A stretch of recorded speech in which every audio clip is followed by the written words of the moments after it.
सुप्रभात। मन के रूप, यह हमारा आज की आध्यात्मिक चर्चा का विषय है। मन के रूप, ये जो मनुष्य जीवन का प्रवाह है, इसमें मन के अलग अलग रूप हैं। जब तक तुम अपने मन की बात पूरी होने में सुख मानते हो और पूरी न होने में दुख,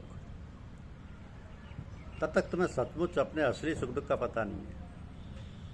असली सुख तो वह है जो सदैव रहे, जिसका आधार कोई बाहरी वस्तु ना हो, जो अपनी चीज हो, जो हमेशा एक रस रहे और जो आत्मस्वरूप हो। यही सच्चा सुख है। तो जब उस सुख के अभाव का ज्ञान हो जाता है, जब सुख के नाम पर होने वाले दुखों से मनुष्य ऊब उठता है, यही असली दुख है। जब मनुष्य इस दुख से दुखी हो जाता है, तब उसकी किसी भोग सुख में प्रवृत्ति नहीं होती और संसार की सारी वस्तुओं से अरुचि हो जाती है। ये दुख उसको परम सुख में आत्मा का, भगवान का साक्षात्कार करा देता है। तो ये जो मनुष्य परमात्मा से विमुख हो रहा है, उसका प्रधान कारण भोग सुख की ममता है। भोग सुख में रुचि, प्राप्ति और भोग तीनों वासना ही है। भोग वासना का नाश होते ही संसार से सहज ही में वैराग्य हो जाता है तथा भगवान से प्रेम होकर उनकी नजदीकी हो जाती है। तो इंद्रिय सुख को, जिसको तुम जीवन कहते हो, वह जीवन नहीं है, वह तो मृत्यु प्रवाह है। शिशु अवस्था गई, जवानी आई, वक्त पर जवानी बुढ़ापे में बदल गई। कोई अवस्था स्थायी नहीं है, प्रत्यक्ष परिवर्तन हो रहा है। उम्र खत्म होती जा रही है, गंगा की धारा बहती दिखाई देती है, प्रत्यक्ष समस्त जल बहा जा रहा है। जो बह गया वो बह गया, जो आ रहा है वो भी बह जाएगा। ये परिवर्तन ही मृत्यु है। उसे जीवन कहना या मानना भ्रम है।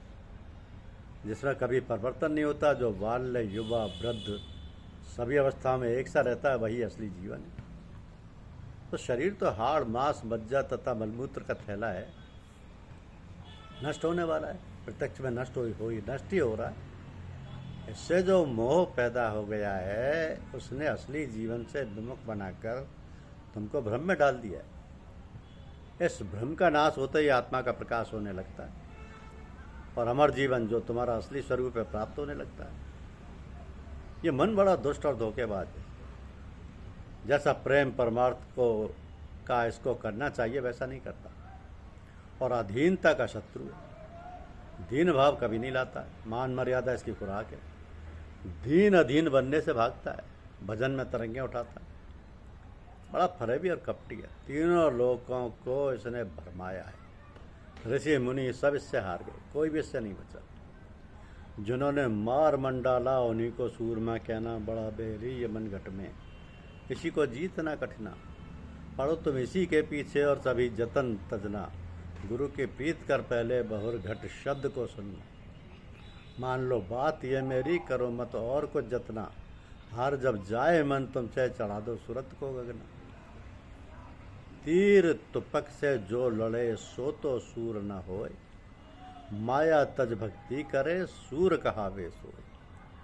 तीन लोक चोरी भई, सबका धन हर लीन, बिना शीश का चोर व पड़ा न कोई चीन।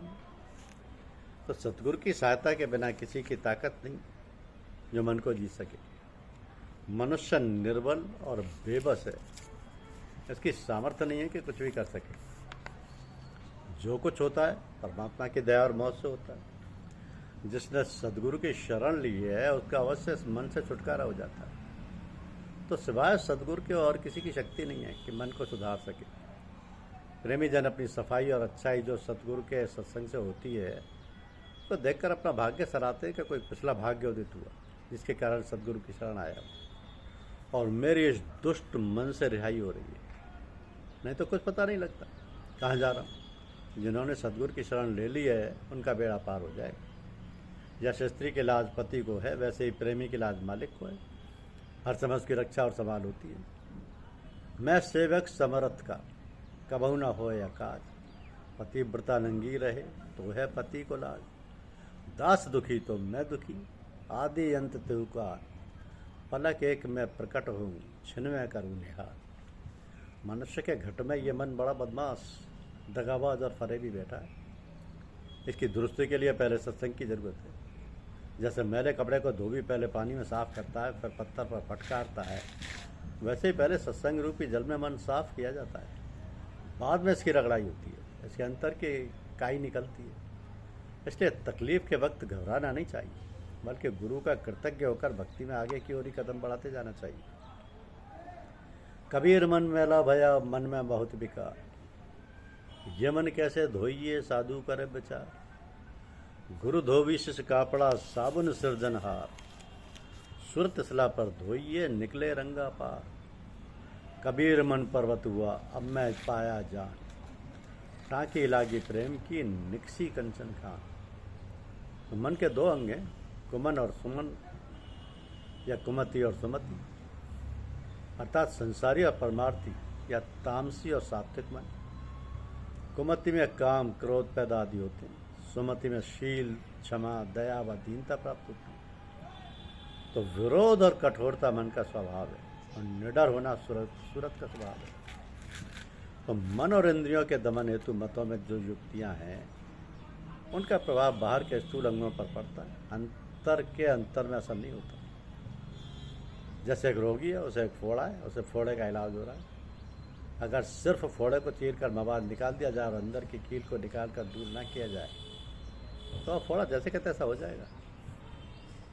तो संतमंत्र में विकारों का जो गुप्त बीज है, पहले उसको निकालने का प्रबंध किया जाता है। इसमें जो युक्ति बताई जाती है, उसका असर अंतर के अंतर में होता है, केवल बाहर आवरण पर नहीं होता।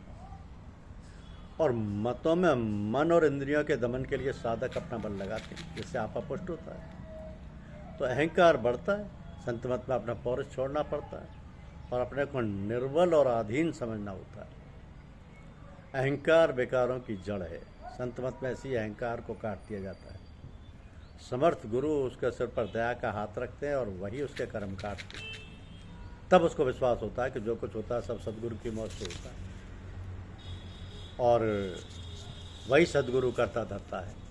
अपने को दीनहीन नीच और नादान समझता है।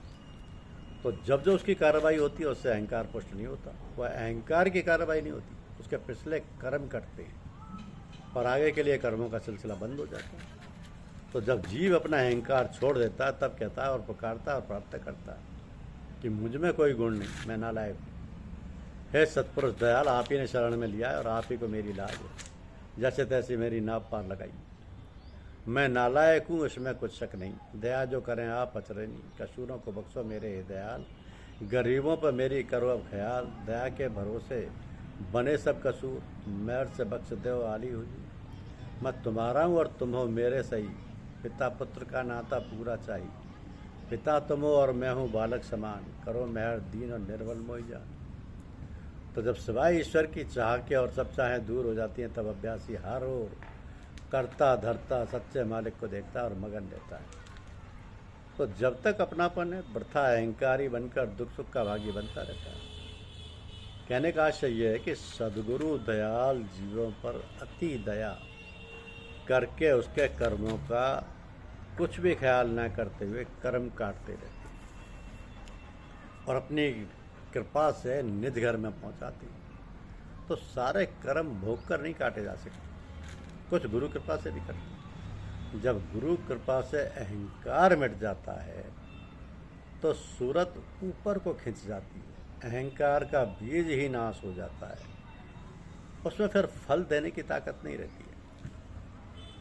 इसलिए सतगुरु खोजो, उनकी शरण ग्रहण करो, अपने आप को उनके समर्पण कर दो, उनके आदेशों का पालन करो, मन को वश में करो, सत पर चलो, सत ही तुम्हारा स्वभाव हो जाए। तो एक न एक दिन सतगुरु की दया से तुम मालिक के दरबार में प्रवेश पा जाओगे, जहाँ प्रेम ही प्रेम है, आनंद ही आनंद है और अमर जीवन। ऐसा जीवन पाकर फिर इस भवसागर में आना नहीं होता, आवागमन छूट जाता है। इसलिए सतगुरु खोजो, उनकी शरण ग्रहण करो, अपने आप को उनके समर्पण कर दो, उनके आदेशों का पालन करो, मन को बस में करो, सत पर चलो, सत ही तुम्हारा स्वभाव हो जाए। तो एक ना एक दिन सदगुरु की दया से तुम मालिक के दरबार में प्रवेश पा जाओगे जहाँ प्रेम ही प्रेम है, आनंद ही आनंद है और अमर जीवन। धन्यवाद।